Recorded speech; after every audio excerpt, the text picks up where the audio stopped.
နောက်ထပ်တင်ဖို့ဆက်ပြီးတင်ပြပေးချင်ပါတယ်ဒါကတော့ဒီကြောက်ဖြူမျိုးတိုက်ပွဲပေါ့အဲ့တော့လက်ရှိဒီကြောက်ဖြူမျိုးနဲ့အနီးတစ်ဝိုင်းမှာတော့ဒီတိုက်ပွဲတွေကတော်တော်လေးပြင်းပြင်းထန်ထန်ဖြစ်နေတယ်တိုက်ပွဲတွေဆက်ရှိနေပါဗျာတိုက်ပွဲတွေဆက်ရှိနေတယ်ဒီစစ်တွေဘက်မှာလည်းတိုက်ပွဲတွေဆက်ရှိနေတယ်ဒီကြောက်ဖြူနဲ့ကျွန်တော်တို့ဒီစစ်တွေရဲ့တိုက်ပွဲမှာဆိုရင်တော့တပ်မတော်က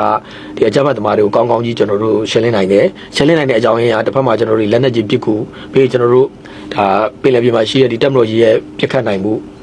ပြီးရင်ကျွန်တော်တို့ဒီနီးပညာအသုံးပြုနိုင်မှုပြီးကျွန်တော်တို့ဒီ drone တွေရဲ့ထိရောက်မှုပြီးကျွန်တော်မြေပြင်စစ်ကြောင်းတွေဟန်ချက်ညီမှုပေါ့ဗျာဒီလိုအခြေအနေမျိုးတွေကြောင့်ကျွန်တော်တို့ဒီကြောက်ဖြူနဲ့ဒါစစ်တွေမှာတပ်မတော်ကဒါကျွန်တော်တို့တော်တော်ကြီးကိုကျွန်တော်တို့ထိန်းနိုင်တယ်သိမ်းနိုင်တယ်အကြမ်းဖက်သမားတွေကိုဒါတော်တော်ကြီးကိုတုံ့ပြန်နိုင်တယ်ကျွန်တော်တို့တကယ်ကိုကျွန်တော်အံ့ဩဖွယ်ကောင်းတယ်ကောင်းတဲ့အကြောင်းရင်းကလည်းကျွန်တော်နီးပညာရဲ့အားသာချက်တွေအများကြီးပါပါတယ်အဲ့တော့ကျွန်တော်တို့ဒီနီးပညာနဲ့ပြည့်ရတဲ့လက်နက်ကြီးနဲ့ကျွန်တော်တို့ခံမှန်းပြီးပြည့်ရတဲ့လက်နက်ကြီးမတူပါဘူးအဲ့တော့နီးပညာနဲ့ပြည့်မယ်ဆိုတော့ကျွန်တော်အပေါ်မှာဒါကျွန်တော်တို့ဒီdrone နဲ့ကင်းတော့ပြီးတော့ဘယ်နေရာဘယ်ပွိုင်းဆိုလက်နက်ကြီးနဲ့တွက်ပြီးပြည့်တဲ့ကြတယ်ခင်ဗျလက်နက်ကြီးကတကယ်ခင်ဗျလက်နက်ကြီးရတာခင်ဗျတကယ်ကိုတီးကြရဖြစ်ခင်ဗျနေရာလွဲကြအကြောင်းမရှိဘူးလက်နက်ကြီးကတကယ်ကိုအားတတ်ကြတယ်အများကြီးပဲခင်ဗျဒီလိုဘယ်နေရာမှာရှိတယ်ပေါ့ဗျာစသဖြင့် drone နဲ့ကင်းတော့ဘယ်နေရာဘယ်ပွိုင်းပေါ့ဗျာဘလောက်ဗျာဒီကနေဘလောက်ချိန်ပြစ်ချအဲ့ဒီကတီးကြတယ်လက်နက်ကြီးအားတတ်ကြဒါကြောင့်ဒီအကြမ်းဖက်သမားတွေကဒီလက်နက်ကြီးကို120တို့ဒီကျွန်တော်တို့ဒီလက်နက်ကြီးပေါ့ဗျာလက်နက်ကြီးကိုကြောက်ရတဲ့အကြောင်းရအဲ့ဒီဟာလက်နက်ကြီးအားသာချက်အများကြီးပဲဒါကြောင့်အကြမ်းဖက်သမားတွေတို့ကဒီစကန်းကိုဖြိုးမယ်ဆိုလက်နက်ကြီးစကန်းကိုရင်ဖြိုးတာလက်နက်ကြီးစကန်းကကျွန်တော်တို့တကယ်ကို area အများစုကောင်းကောင်းကြီးထိချုံနိုင်တယ်သူရဲ့အကွာဝေးမိုင်း area တော့ကောင်းကောင်းထိချုံနိုင်တယ်လက်နက်ကြီးအားသာချက်တွေအများကြီးပဲအခုမှကျွန်တော်ဒီစစ်တွေနဲ့ကြောက်ပြီးပါမှာဒီလက်နက်ကြီးနဲ့ကျွန်တော်အပေါ်ကဒီ drone နဲ့ဒီ twist ဆက်လိုက်တဲ့အခါမှာဒီပစ်ခတ်မှုတွေကတော်တော်ကြီးကိုတိကျတယ်ခင်ဗျာဒီနေရာမှာရန်သူရှိတယ်ကွက်တိပဲလက်နက်ကြီးကြားတယ်လက်နက်ကြီးရဲ့ဒီပေါက်ချောက်ပေါက်ကွဲမှုလည်းကွက်တိပဲပြစ်မှတ်ကိုကွက်တိကြတယ်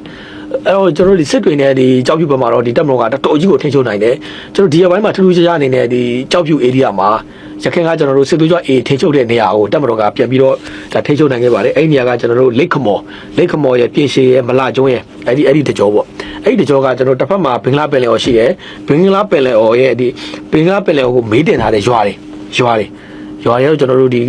ီဘင်္ဂလားပင်လယ်ရဲ့ဒီပတ်လန်းကိုဗျာပြန်ပြီးတော့ပတ်လန်းကိုကျွန်တော်ရွာတင်ထားတဲ့ရွာတွေပေါ့ဗျာအဲ့ဒီရွာတွေကိုဆက်တဲ့ရွာတွေကိုရခင်ကအေးရထိချုပ်ထားတယ်ထိချုပ်ပြီးတဲ့နောက်ပိုင်းမှာတပ်မတော်ကကျွန်တော်ဒီဘင်္ဂလားပင်လယ်ကနေပြီးတော့ဒီစစ်သမောတွေနဲ့ဒီအကြမ်းဖက်သမားတွေပစ်တယ်ပြီးရင်ကျွန်တော် drone နဲ့ပစ်တယ်ပြီးရင်ဒီပညာအထောက်အကူယူပြီးတော့ဒီလက်နက်ကြီးနဲ့ပစ်တယ်အဲ့ဒီဒေသမှာတော်တော်ကြီးကိုရှင်းသွားတယ်လက်ရှိတော့ကျွန်တော်တို့ဒီတပ်မတော်ကအဲ့ဒီ area မှာကျွန်တော်တက်ဆွဲထားတယ်အကြမ်းဖက်သမားတွေရဲ့ဒီ scan တွေကိုလည်းသိမ့်ပိတ်ထားတာရှိတယ်အဲ့ဒီရဲ့ဒီလိတ်ခမော်ပြင်ရှည်မလာကျုံးရဲ့တစ်ဖက်မှာတော့ကျွန်တော်တို့ဒီစိတ်ကျုံးရှိတယ်အဲဒီစိတ်ကျုံးနဲ့သူတို့နဲ့ကက်ရပေါ့ဗျာအဲဒီကြားထဲမှာတော့ဘင်္ဂလားပင်လယ်ရှိတာပေါ့ဗျာလှမ်းကြည့်မြင်ရပါတယ်စိတ်ကျုံးကအဲတော့ကျွန်တော်တို့ဒီရခိုင်ပြည်နယ်ရဲ့စီးရေးချင်းတွေနဲ့ပတ်သက်ရင်တော့အများကြီးကျွန်တော်တို့အားကောင်းတယ်ပြီးရင်ဒီတစ်ဖက်မှာဆိုလည်းပဲကျွန်တော်ဒီရခိုင်ပြည်နယ်တောင်ပိုင်းနဲ့အေအောက်တိုင်းရဲ့နေကြားပြီးရင်ကျွန်တော်တို့ဒီဘက်ဒီပတ်သိမ်မှုကလမ်းပိုင်းအဲ့ဒီဘက်မှာတော့ကျွန်တော်တိုက်ပွဲတွေဆက်တိုက်ဖြစ်နေတယ်ဒီတက်မလို့တော့အဲ့ဒီအချိန်တွေမှာတော့တော်တော်ကြီးကိုကျွန်တော်အားကောင်းတယ်အဲ့တော့စစ်တိုက်ရတာကခင်ဗျာသူ့နယ်ကိုယ်နယ်ရှိတယ်ဗျသူ့နယ်ကိုယ်နယ်ရှိတယ်လက်ရှိကဒီ A ကလာတိုက်ရတာကကျွန်တော်တို့ဒီကျွန်တော်တို့ရဲ့ဒီအခိုင်မှာရှိတဲ့နယ်မြေကိုလာတိုက်ရတာအဲ့တော့ကျွန်တော်တို့ဒါကကျွန်တော်စစ်တိုက်ရတဲ့မှာနယ်မြေကျွမ်းကျင်မှုလို့တယ်သူ့နယ်ကိုယ်နယ်မြေနိုင်မှုလို့တော့ဗျာမြေမနိုင်တော့ခင်ဗျာစစ်နိုင်ဖို့မလွယ်ဘူးမြေနိုင်မှသာလင်စစ်နိုင်တာတနည်းအားဖြင့်ကျွန်တော်ပထဝီမြေနေတာကိုသိဖို့လူတွေရဲ့သဘောတဘာဝသိဖို့ပြီးဒီလူတွေရဲ့ကိုယ်ွယ်ယုံကြည်မှုတွေသိဖို့လူတွေရဲ့ဒလေးအကျင့်တွေကိုသိဖို့အဲဒီလိုအချက်တွေပိုင်းမှသာစစ်နိုင်တာလက်ရှိကကျွန်တော် A ရစစ်ကြုံလာတယ်ခါမှာကျွန်တော် AR တိုင်းဘက်ကိုစစ်ကြုံလာတယ်စစ်ကြုံလာတော့လက်ရှိမှာကျွန်တော်ဒီစစ်သေးကြွ A နဲ့အပေါင်းပါတော်တော်ကြီးကိုတုံ့ပြန်ခံနေရတယ်ကျွန်တော်သိရတဲ့လောက်ကိုမနေဘူးလက်ရှိကျွန်တော်တို့တစ်ပတ်ဒီလက်ရှိတိုက်ပွဲဖြစ်နေတဲ့ဇုံတွေမှာဆိုရင်ဒီတပ်မတော်ရဲ့စစ်ကြောင်းတွေကို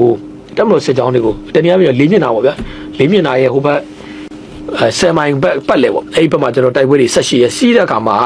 အဲ့ဒီစစ်ကြောင်းတွေအတွက်ကိုဒီလေးမျက်နှာမျိုးမှာရှိတဲ့မျိုးသူမျိုးကန်တွေကမျိုးသူမျိုးသားတွေပေါ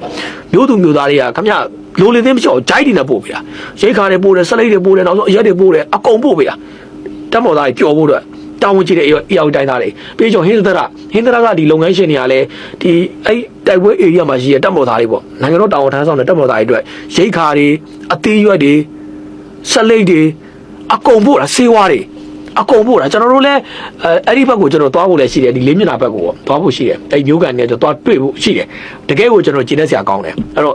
့ဘာကြောင့်ဒီလိုစစ်နိုင်ရလဲဆိုနံပါတ်1ပြည်သူလူထုကဒီတက်မော်နဲ့တသားလေးရှိတယ်နံပါတ်2ကဒီရဲ့တက်မော်ကအဲ့ဒီ area မှာမြေပိုင်တယ်မြေနိုင်တယ်ပြည်သူလူထုရဲ့ပူးပေါင်းဆောင်မှုအဲ့ဒီအရာတွေကြောင့်ကျွန်တော်တို့အကြမ်းဖက်သမားများစွာတုတ်သိနိုင်တယ်ပြီးတော့များမကြမီကာလမှာခင်ဗျာအကြမ်းဖက်သမားတွေတဖြည်းဖြည်းပြုံးမှာပါအဲ့စစ်တိုက်ရတာကျွန်တော်အချိန်တစ်ခုတော့လိုတာပေါ့ဗျာအဲ့တော့ကျွန်တော်ဒီသတင်းပြချောင်းရမယ်ဆိုတော့ဒီစစ်တွေ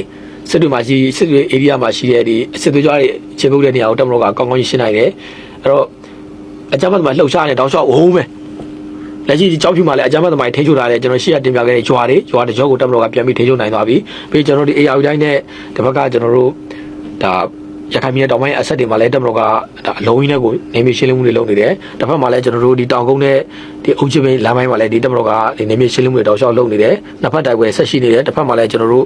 ဒါတောက်အန်းနဲ့ဒီဗဒန်းလမ်းပိုင်းမှာလည်းတိုက်ပွဲတွေကဆက်ရှိနေတယ်ပေါ့အဲ့တော့အဲ့ဒီအချိန်တွေမှာတက်မလို့ကဒါအများကြီးအကြမ်းဖက်သမားတွေတုတ်တင်နိုင်တယ်ကျွန်တော်တို့ဒီစစ်ပွဲအချိန်ကတော့